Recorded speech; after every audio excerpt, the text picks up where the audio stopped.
육군 출신의 미국인 용의자 2명이 두 군데 미국 최고의 엔터테인먼트 지역에서 대형 사고를 저지르고 숨졌습니다. 뉴올리언스 사건은 이미 테러로 규정했고 연방수사국은 방금 전 공모자가 없는 것으로 믿는다고 발표했습니다. 라스베가스 트럼프 호텔 앞에서 발생한 일론 머스크의 테슬라 사이버 트럭 폭발 사건은 트럼프 호텔 앞에서 일론 머스크가 만든 트럭이기 때문에 더욱 중요합니다. 트럼프 호텔과 취임식 경호, 경비 강화됐습니다. 용의자 2명은 육군에서 IT 전문가로 복무했고 미국에서 태어난 미국 시민입니다. 그러나 트럼프 당선인은 오늘 아침에도 두 사건의 원인이 국경 개방 때문이고 따라서 바이든의 실책이라고 주장합니다. 의사당 근처에서 불안정한 운전을 하던 운전자가 체포됐습니다. 지금 주변 도로는 통제됐습니다. 의사당 역시 이번 두 군데의 사건으로 굉장히 불안한 상태고 경호가 강화된 그런 시점입니다. 윤석열 대통령 탄핵은 새로운 단계로 들어갔습니다. 공수처에 의해 체포될 위기에 있는 윤석열 대통령이 보수 지지자들에게 메시지를 보내면서 끝까지 싸울 것이라고 밝히자 미국을 포함한 세계에서도 전례 없는 이 사건을 보도합니다. 윤석열 대통령과 이재명 대표 두 사람은 모두 트럼프 당선인이 의사당 폭동 사건이 있은 직후부터 대통령으로 당선되기 직전까지 간 길로 가는 듯 보입니다. 이재명 대표는 트럼프처럼 재판 연기로, 윤석열 대통령은 트럼프처럼 부정선거 주장과 지지자 선동 작전을 펼치고 있습니다. 조 바이든 대통령은 오늘 리스 체니 전 연방 하원 의원을 포함한 20명에게 민간인에게 주는 최고의 대통령 메달을 줍니다. 트럼프 탄핵을 주도했다는 이유로 트럼프 당선인은 리스 체니 전 하원 의원이 감옥에 가야 한다고 주장합니다. 이만큼 서로 완전히 극과 극으로 다른 행정부가 교체되는 미국의 2025년입니다. 일론 머스크가 X 어카운트 이름을 바꿨다가 원래 이름으로 되돌아갔습니다. 그 사이 한 주식값은 폭등했다 폭락했습니다. 뉴올리언스와 라스베가스 사건 용의자가 사용한 자동차 렌트 앱이 주목받고 있습니다. 에어비앤비와 같은 형태의 자동차 렌트로 새로운 시작이기도 합니다. 여러분 안녕하십니까? 오늘의 미국 강혜신입니다. 새해 첫날 몇 시간 간격을 두고 시차가 있는 지역에서 발생한 두 가지 이 대형 사건이 미국을 뒤흔들고 있습니다. 먼저 새벽 3시가 조금 넘어서 뉴올리언스에서 그리고 라스베가스 그것도 차기 대통령이 될 트럼프 대통령 당선인의 호텔 트럼프 인터내셔널 호텔 앞에서 또 트럼프 대통령이 당선되고 나서 가장 큰 영향력을 미치는 일론 머스크의 테슬라에서 만든 사이버 트럭 이 폭발 사건 이 두 가지는 세계적으로 지금 모든 나라에서 모든 뉴스를 제치고 탑 뉴스입니다. 아마 그 일론 머스크의 테슬라에서 만든 사이버 트럭은 요즘 여러분들 길 가다가 보시면은 일반 자동차 모양과는 전혀 다른 어떤 그 외계인을 우리가 표현을 할 때 그 본 것 같은 아주 각지고 반짝거리고 전혀 속이 보이지 않는 메탈 무거워 보이기도 하고 그런 그 트럭입니다. 그래서 이제 먼저 지금 FBI가 방금 기자회견을 끝냈기 때문에 뉴올리언스의 주지사와 함께 그 사건부터 좀 말씀드리자면 아마 여러분들께서 아침 뉴스를 들으실 때까지만 하더라도 뉴올리언스 사건은 혼자가 아니다. 분명히 공범이 있다. 그러므로 수사 당국에서도 좀 전에 연방 수사국이 새로운 발표를 하기 전까지는 일반인들에게 제보를 당부했습니다. 그런데 연방 수사국은 공모자는 없는 것으로 믿는다. 지금 believe라는 믿는다라는 단어를 썼고요. 이 용의자가 랩탑도 여러 개, 전화기도 여러 개, 전화기는 3대고 랩탑은 2대 이런 모든 것으로 이제 조정을 하려고 했고 폭발되지는 않았고요. 경찰이 쳐놓은 그 바리게이트를 뚫고 부수고 포드 픽업 트럭 렌트카입니다. 돌진을 했고 돌진하고 바로 나와서 경찰과 총싸움을 벌였고 경관 2명 크게 다치지는 않았습니다. 그리고 이 용의자가 경찰 총에 맞아서 숨졌는데 그 사진도 참혹한 채로 그냥 바닥에 누워있는 그런 것들 지금 그대로 보이고 있습니다.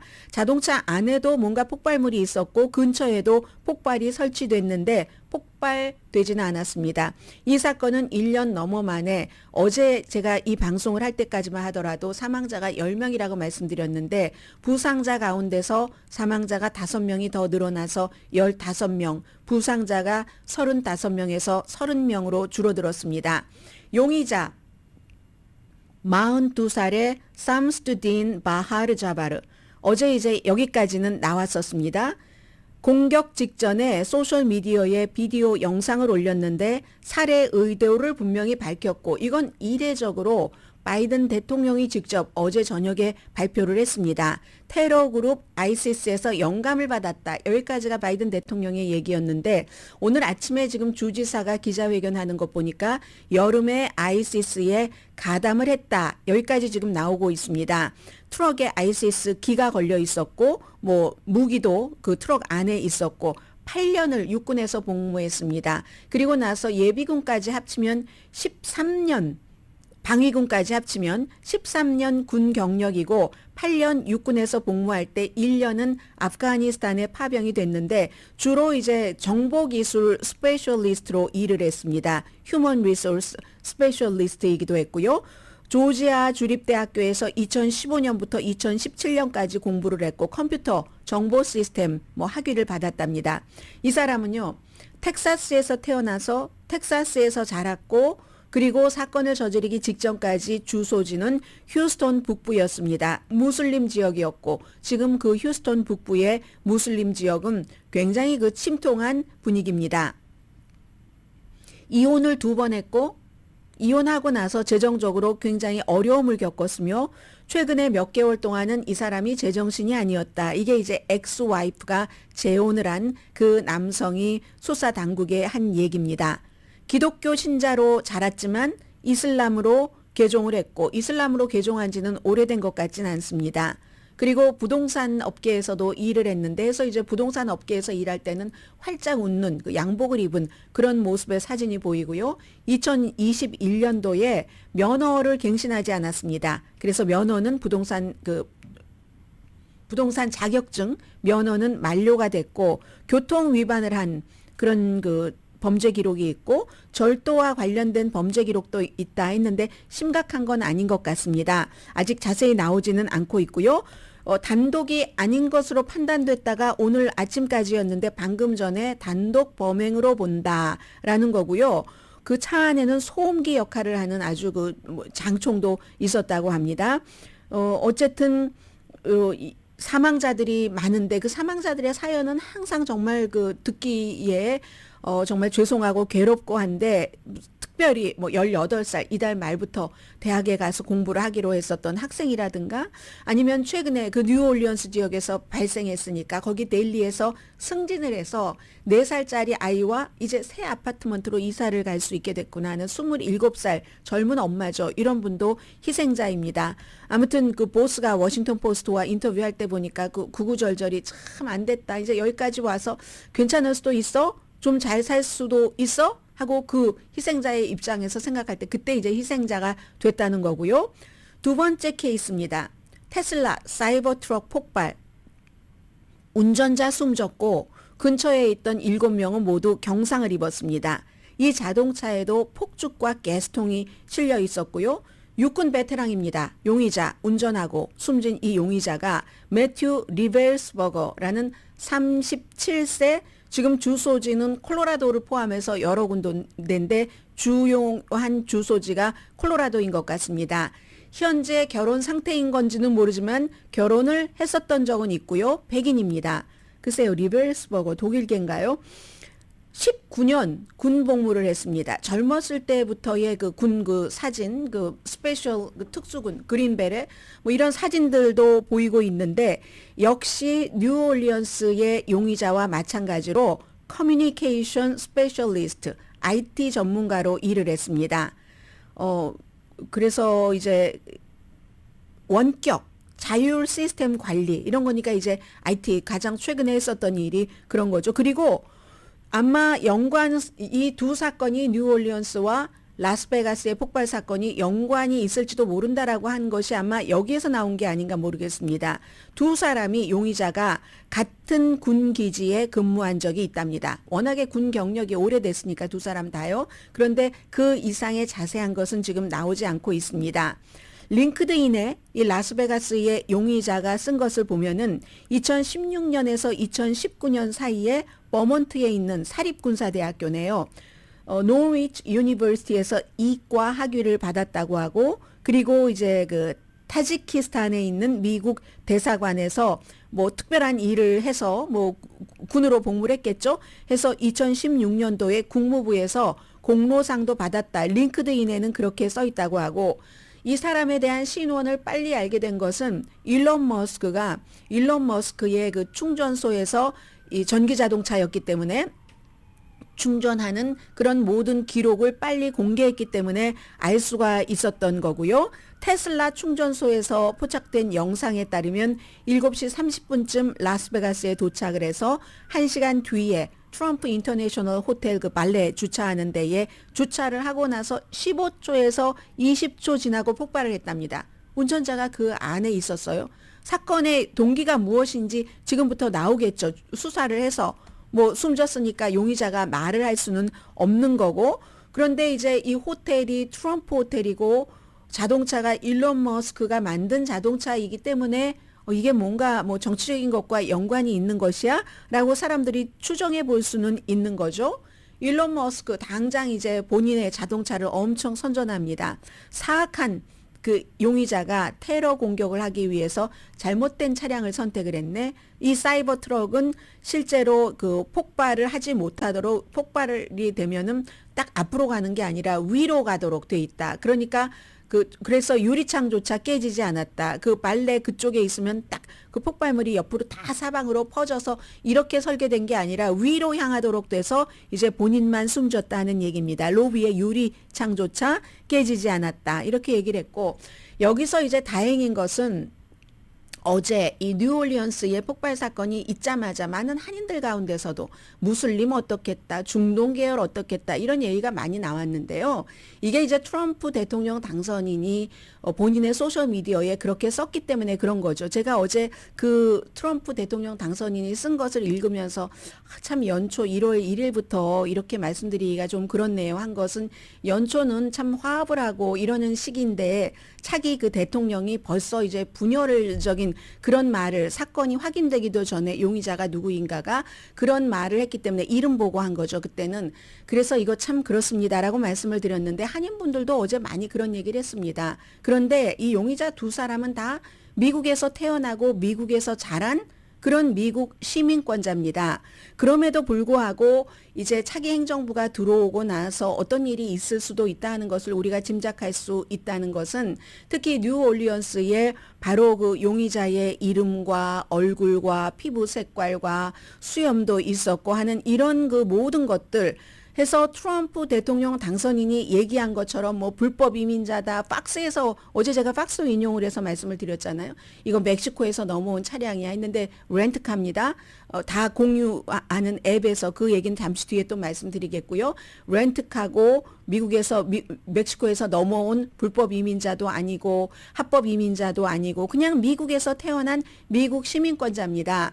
그런데도 이제 트럼프 대통령 당선인은 무슬림 입국 금지를 내가 대통령이 되면 다시 할 것이야. 이런 얘기를 했고, 어제뿐만이 아니라 오늘 아침에도 지금 2시간 한 30분쯤 전까지도 확인을 제가 한 것에 따르면 최근에 발생한 이 공격 역시 이 국경 개방한 것이 이게 탓이다라고 얘기하면서 바이든 대통령의 정책이 잘못돼서 이렇다. 이런 얘기를 했고요. 바이든의 개방적인 국경 정책으로 인해 어제보다는 남부자는 없네요. 개방적인 오픈 그런 국경 정책으로 인해서 내가 그동안 수없이 말했던 것처럼 이슬람 테러리즘과 다른 형태의 폭력 범죄가 미국에서 너무 심각해져서 상상하거나 믿기 어려울 정도다. 아니 이 두 사람이 다 텍사스에서 태어나고 자랐고 콜로라도 그쪽 주고 한데 무슨 이게 국경 개방과 무슨 상관이 있습니까? 그리고 여러분들께 말씀드리지만 항상 이런 일이 있을 때 꼭 뭐 중동계 얼굴 색깔이 어떻고 결국은 그게 코리안 아메리칸에게도 옵니다. 백인과 백인이 아닌 다른 유색인종으로 가게 되는 겁니다. 그래서 저는 이 케이스에서 이 두 개의 사건에서 중요하게 보는 것은 안심했다 하는 것도 야 미국에서 태어난 미국 시민이네 하는 이런 점이 안심이 됐고 그럼에도 불구하고 차기 대통령은 이런 얘기를 하고 있습니다. 그 시기가 다가왔고 말하자면 국경을 개방해서 상상하거나 믿기 어려울 정도가 이 시기가 다가왔고 상상했던 것보다 더 악화됐다. 조 바이든은 미국 역사상 최악의 대통령이고 총체적인 재앙이다. 이제 본인이 취임 선서를 할 때 며칠 남지 않은 차기 대통령이 나가는 대통령을 향해서 이렇게 얘기하는 경우도 아마 거의 모든 국가에서 없을 겁니다. 그와 그의 선거 개입 바이든 대통령 폭력배 집단이 우리나라에 저지른 일은 쉽게 잊혀지지 않을 겁니다. 느낌표 딱 찍고 막아. 그리고 이제 곧 20일에 보자. 이렇게 얘기를 했습니다. 그래서 이제 이게 트럼프 행정부의 시작이 되고 나서 이렇게 이 두 사람이 미국 시민이라는 것이 확인되고 나서 오랜 시간이 흘렀는데도 차기 대통령이 국경을 얘기를 하고 인종을 얘기하는구나 하는 것을 보면은 이 코리안 아메리칸으로서는 굉장히 그 조심하면서 살아가야지 될 4년이 될지도 모르겠다 이런 얘기를 하고 있고요. 아무튼 그 다음에 얘기들은 더 이상 말씀드리지 않겠습니다. 지금 나가는 행정부 무능하고 부패했고 무슨 뭐 정치적 반대자인 나를 불법적으로 공격하는 데 사용을 했고 민주당은 이런 일이 일어나도록 허용한 것에 부끄러워해야 되고 CIA가 지금 당장 개입해야지 되고 본인이 다 뭐 CIA 지명자 같은 사람 만들어 놨잖아요. 너무 늦기 전에 미국이 무너지고 있고 국가 안보 안전 민주주의의 침식 우리나라 전역에서 일어나고 있고 1월 20일에 뵙겠습니다. 자, 트럼프 대통령 당선인이 지금 이렇게 얘기를 했고 아마도 그렇기 때문에 바이든 대통령이 어제 저는 저녁에 왜 바이든 대통령이 이걸 직접 얘기를 할까? 아이시스에게서 영감을 받았다는 것을 수사 당국이라든가 아니면 뉴올리언스가 있는 루이지아나의 정치인들이 얘기할 것 같은데 아마 이 점 때문에 그랬던 것 같습니다. 왜냐하면 이제 차기 대통령이 미리 그 이민자들에 관해서 특정 인종에 관해서 좀 불편한 얘기를 하니까 특정 인종 이민자가 아니라 아이시스에서 영감을 받았다 하는 얘기를 바이든 대통령이 한 것 같고 그리고 그가 이제 아이시스의 가담 아이시스 멤버다 하는 뉴올리언스의 그 사건 용의자는 그런 내용까지 지금 나오고 있습니다.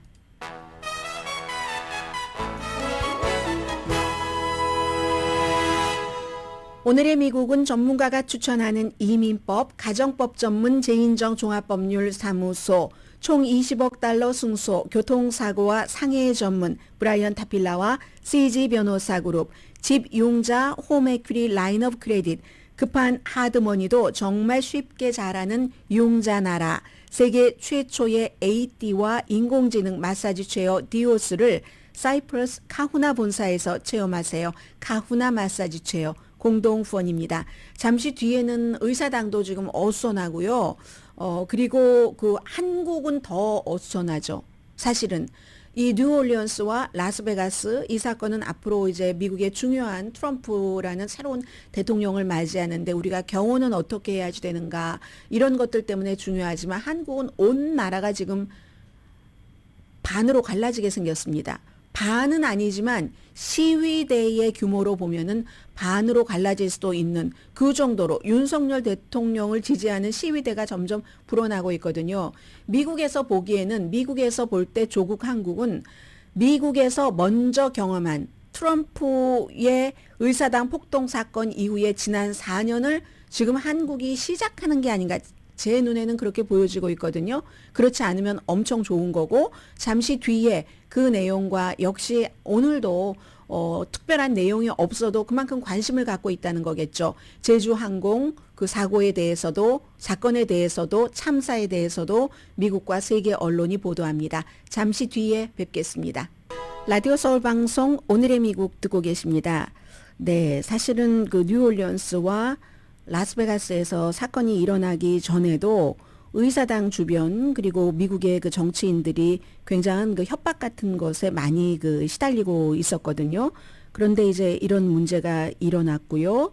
자, 우선 그런 협박 전화 같은 것들이 그 가짜로도 그 협박 전화 같은 것을 많이 그 정치인들에게 보낸답니다. 그래서 어떤 경우는 그 스와팅이라고 하는데 그런 가짜 전화로 일어나는 그런 사건, 마조리 테일러 그린 조지아주의 그 의원에게 어떤 협박 전화가 있어서 그럴 때는 이제 경찰이 그 의원이 있는 곳으로 가서 신변 보호를 하죠. 그 과정에서 뭐 한 여성이 숨지는 사건도 있었고요.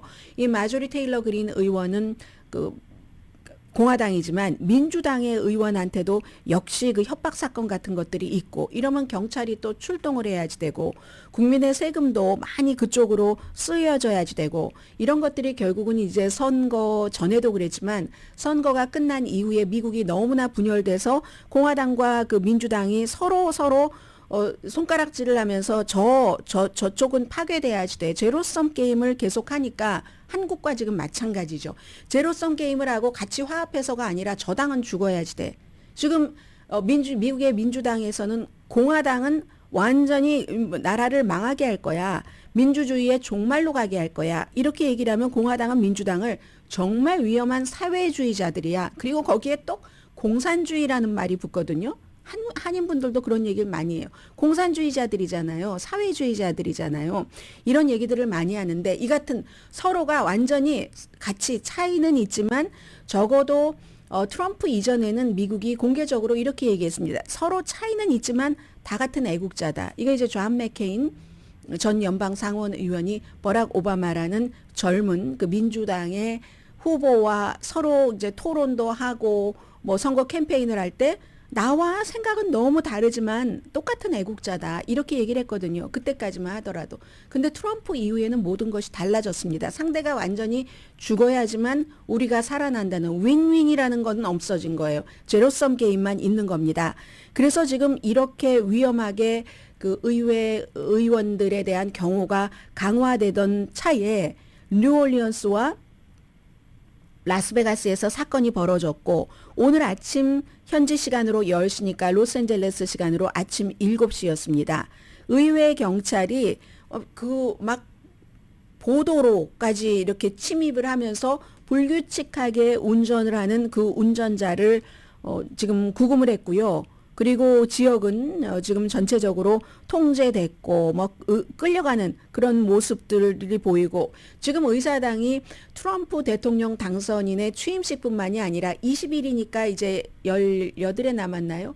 뿐만이 아니라 지미 카터 전 대통령이 사망했고 이제 다음 주에는 의사당에도 이번 주 말도 되겠네요. 의사당에도 오고 그 시신이 이렇게 하면서 대성당에서 장례식이 치러지고 굉장히 경호가 심각한 그 상황이거든요. 그래서 오늘 아침에 일어난 이 사건, 워싱턴 DC의 보안은 더욱 강화됐다. 이런 얘기. 그래서 지금쯤이면 그쪽 지역 다시 길이 오픈됐는지는 모르지만 무척 어수선합니다.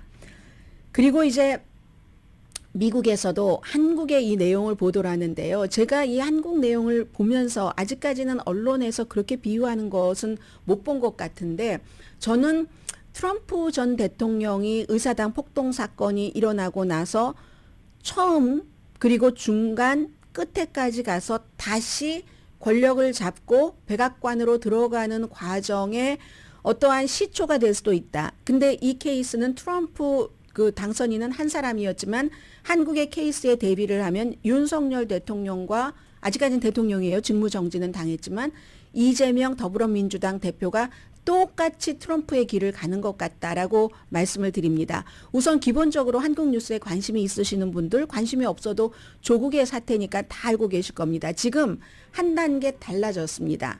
공수처가 원래 경험이 없잖아요. 뭐 기소하고 수사하고 뭔가를 잡아내고 한 경험도 거의 없는데, 그 공수처에서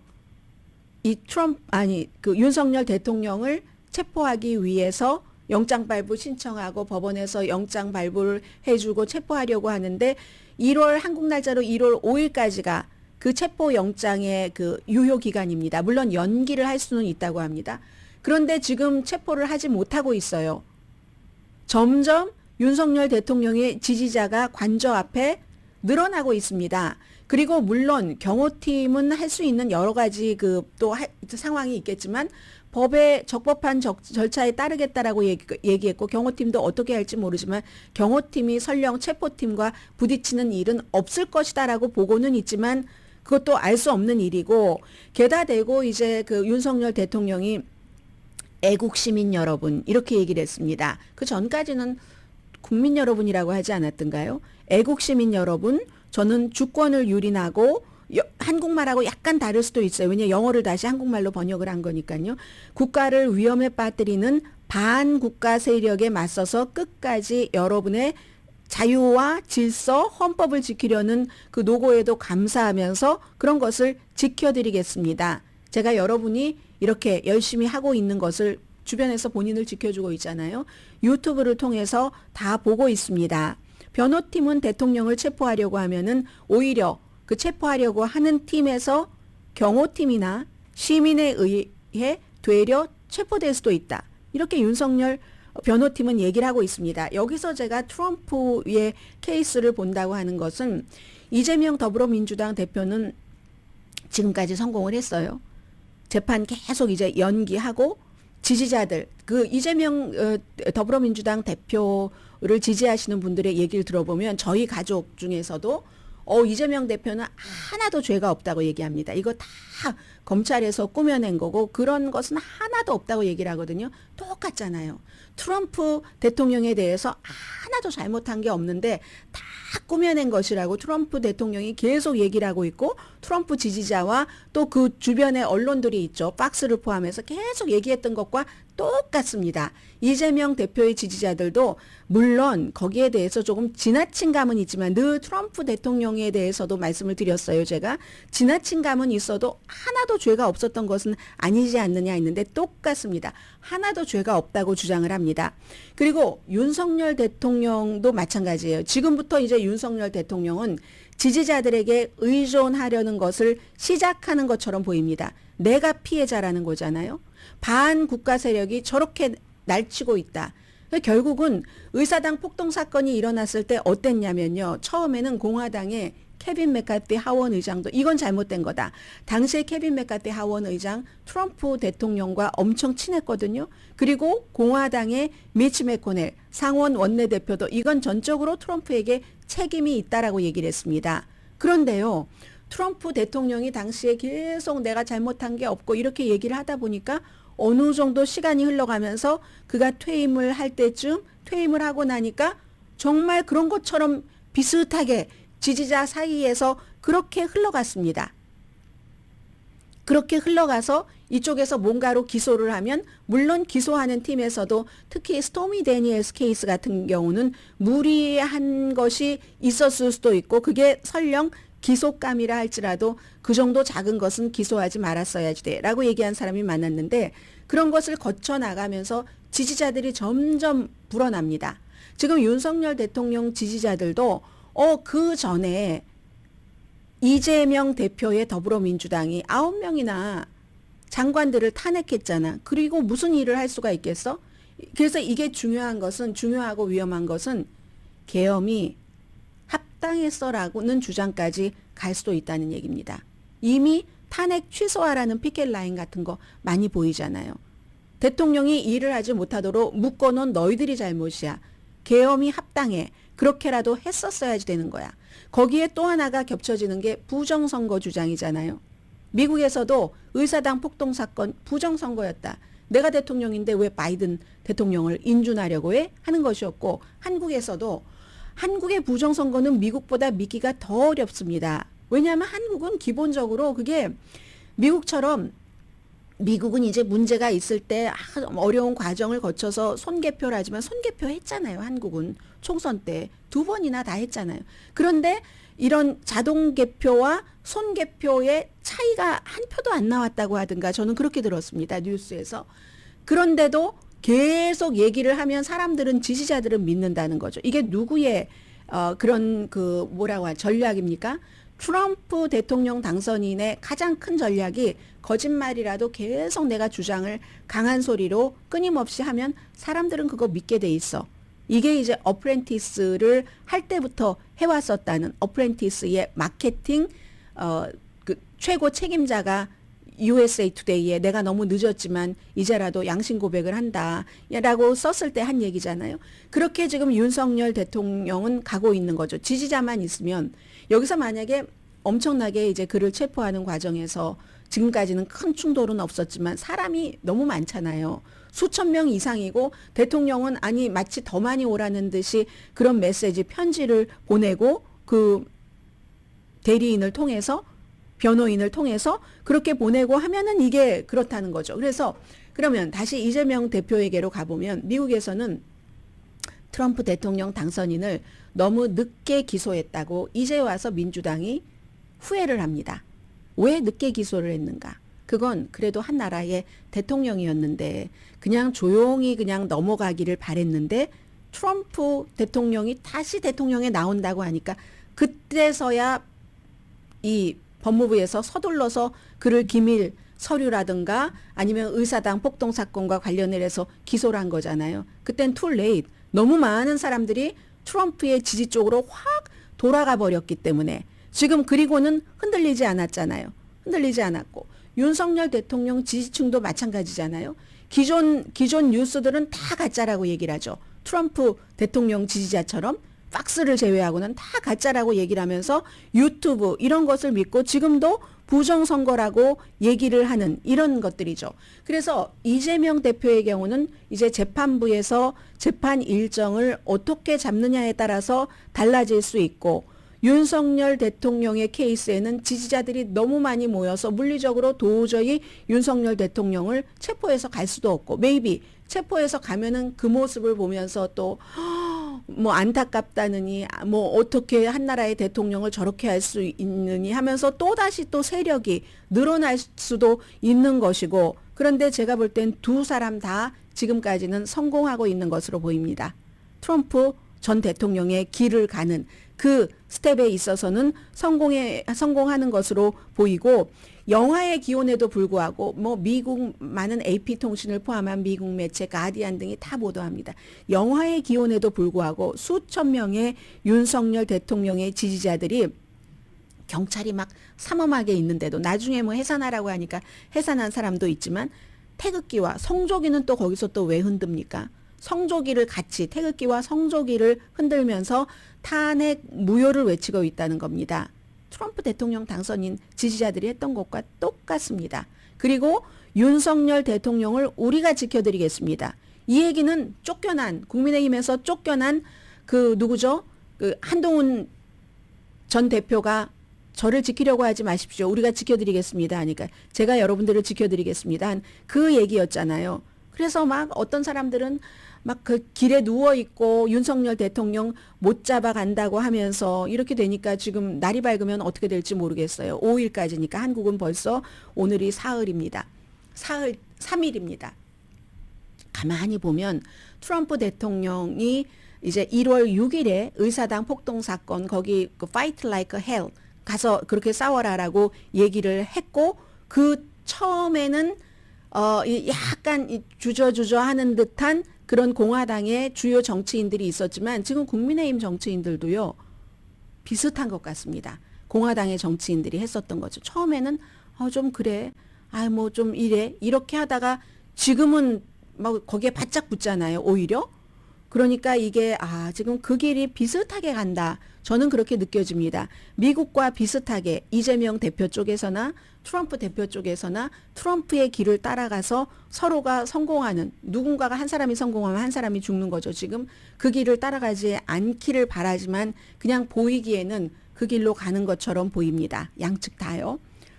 그리고 이제 제주항공의 경우는 무안 국제공항과 제주항공 사무실도 압수수색을 한다. 이건 이제 수사 차원으로 들어간 거죠. 경찰이 수사라는 건데 제3의 장소도. 왜냐하면 제주항공에서 그야말로 경무에 시달려서 숨진 사람이 있다고 하는데 뭐 이런 거. 그리고 제주항공의 김이배 CEO도 출국 금지 내려졌고요. 왜냐하면 증인으로 출석을 해야지 되니까 이런 일들 한국도 어수선하고 미국도 어수선한 2025년 1월 2일 아침입니다.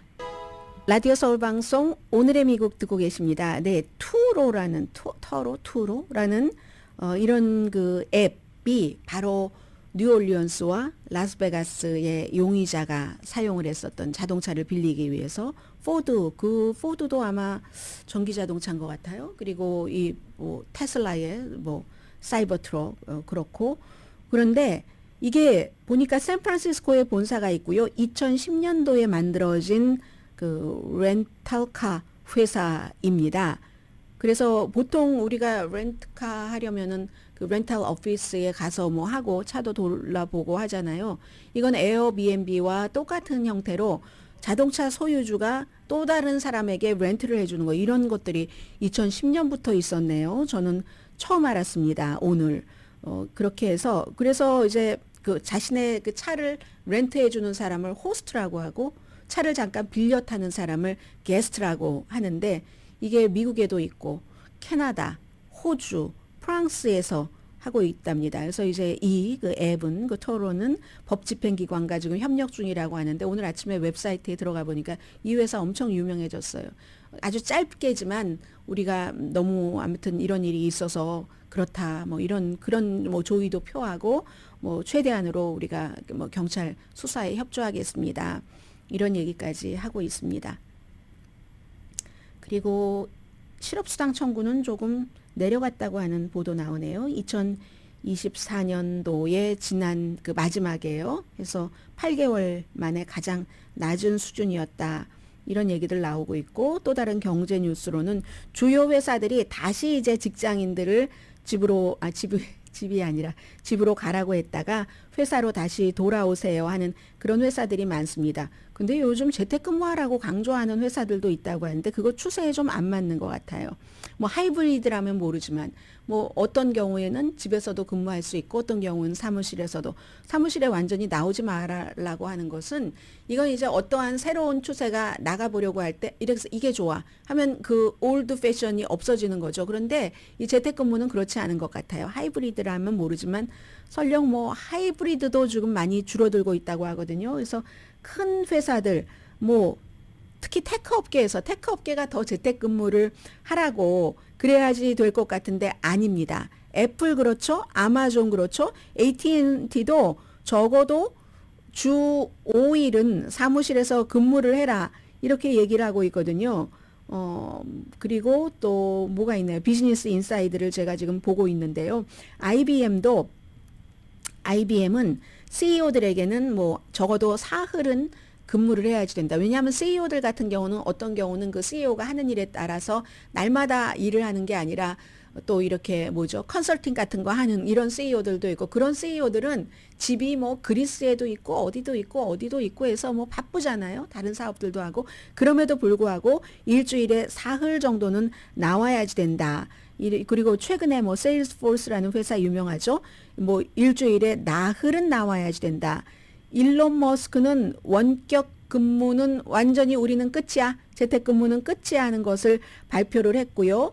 줌도 마찬가지죠. 줌이야말로 우리가 코비드가 일어나고 나서 제일 먼저 사람들과 원격으로 컴퓨터로 이렇게 얼굴 보면서 하는 줌을 사용하시는 분들 엄청 많잖아요. 그런데 줌은 일찍 복귀시켰습니다. 2023년부터 복귀를 시켰고 특히 줌 같은 경우는 이 사무실에서 적어도 50마일 이내에 살고 있는 사람들, 그런 사람들은 일주일에 적어도 2번은 직접 그 회사에 출근을 해야지 된다. 그리고 시리그룹도 마찬가지네요. 지금 그 재택근무가 가능한 직원들에게 5월 달에는 아주 정식으로 사무실에 나와서 일을 해야지 된다. 그리고 골드만삭스도 이렇게 얘기했는데도 안 나오는 직원들이 많아요. 그러니까 우리가 좀 뭔가 단속을 더 하겠다라고 발표를 했고요. 그리고 또 뭐가 있나요?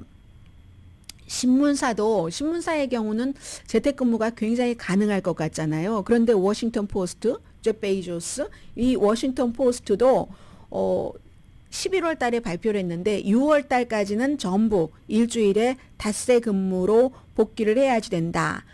그리고 특히 이제 그 일반 스텝라이터 그 기자들이 아니라 관리직은 그것보다 더 빨리 2월 3일까지 정규직으로 날마다 근무를 해야지 된다 하는 얘기고요.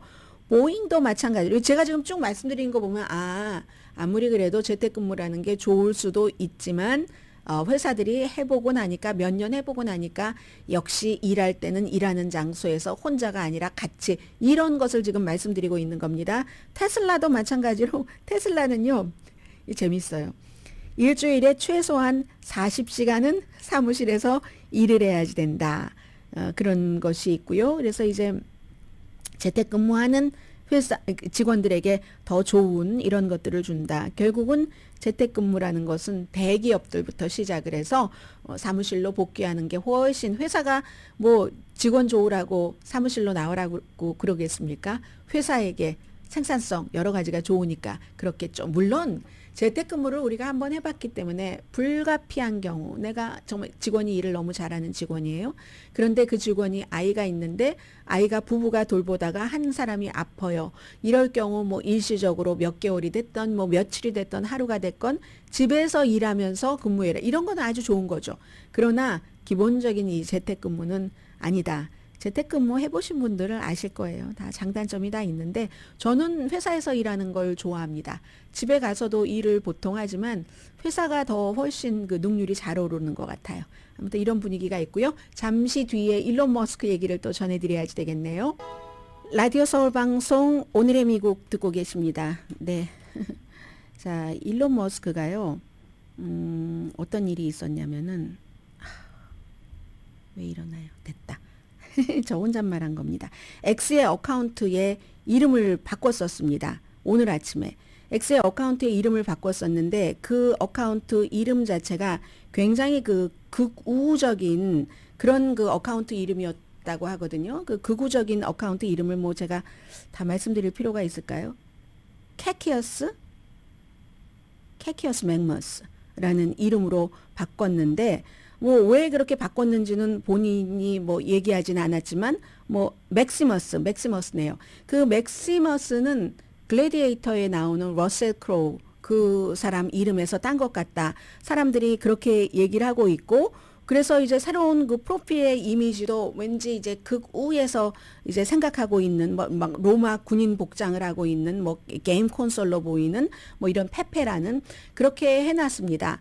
그러자 이제 이게 일론 머스크가 세계에서 가장 아주 뭐 부자이기도 하고 가장 테크 업계의 거물이고 이제는 트럼프 행정부에서도 큰 영향을 미칠 만한 그런 사람들이기 때문에 굉장히 사람들이 왜 저 사람이 이름을 바꿨는가 하고 신경을 쓰지 않았겠어요. 잠시 바꿨었습니다. 그리고 나서 그 바꾼 이름이 캐키어스라는 이름이 디지털 화폐가 캐키어스라는 게 있다면서요. 그 캐키어스가 바로 이제 인터넷 이제 연관이 되는 이름을 바꾼 이 밈에서 연관이 되는 그 디지털 화폐의 가치가 90% 이상 올라갔습니다. 그러다가 또 무슨 일인지 제가 다시 찍어봤을 때는 원래 이름으로 돼 있었거든요. 일론 머스크로 원래 이름으로 돌아가고 나서 15분 만에 이 디지털 화폐는 가치가 122.8%가 또 폭락을 했답니다. 그러면 지금 가만히 생각해 보면은 일론 머스크는 전에도 이런 뭐 다찌 그 다찌가 바로 지금 정부 효율성 부처의 이름 그 약자를 이렇게 따서 해서 그 다찌라고 하잖아요. 그 다찌 거기도 다찌 코인도 이 일론 머스크에 의해서 엄청나게 흔들렸었고 지금도 마찬가지고 그러니까 결국은 일론 머스크의 영향력은 대단하다 하는 것도 알 수 있는 거고 이미지가요. 이름 자체는 그 캐키어스 그 맥시머스고 극우 단체들이 사용해 온 그 이미지가 페페 더 플러그 하는 이 이미지인데 이 이미지는요. 반명예훼손 연맹이 2016년도에 이 바로 그 페페 더 그 플로그를 혐오의 상징으로 그렇게 이제 구분을 했습니다. 왜 그런지는 아무튼 일론 머스크는 아무에게도 얘기를 하고 있지 않지만 이런 일이 잠시 있으니까 아무튼 그런 일들이 일어난다는 것 여러분들께 전해드리고요. 자, 2022년이 아니라 2025년 새해의 이틀째인데 여러분들께 제가 시작할 때 인사도 못 드리고 시작을 했어요. 여러분 뭐 새해 복 많이 받으세요 라든가 등등의 인사도 못 드리고 시작을 했는데 그만큼 제가 아마 그 테러 사건과 테러일지도 모르는 사건 때문에 마음이 좀 급했었던 것 같습니다. 아니면 인사드리기도 어려울 만큼 조그라들었다 마음이. 10시에 브라보 마이 라이프 방송됩니다. 1분 남았네요. 이 미국에서 두 번째로 영예로운 메달이 대통령이 시민들에게 주는 대통령 시민 메달, Presidential Citizen 메달입니다. 제일 중요한 건 이제 의회 메달이고요.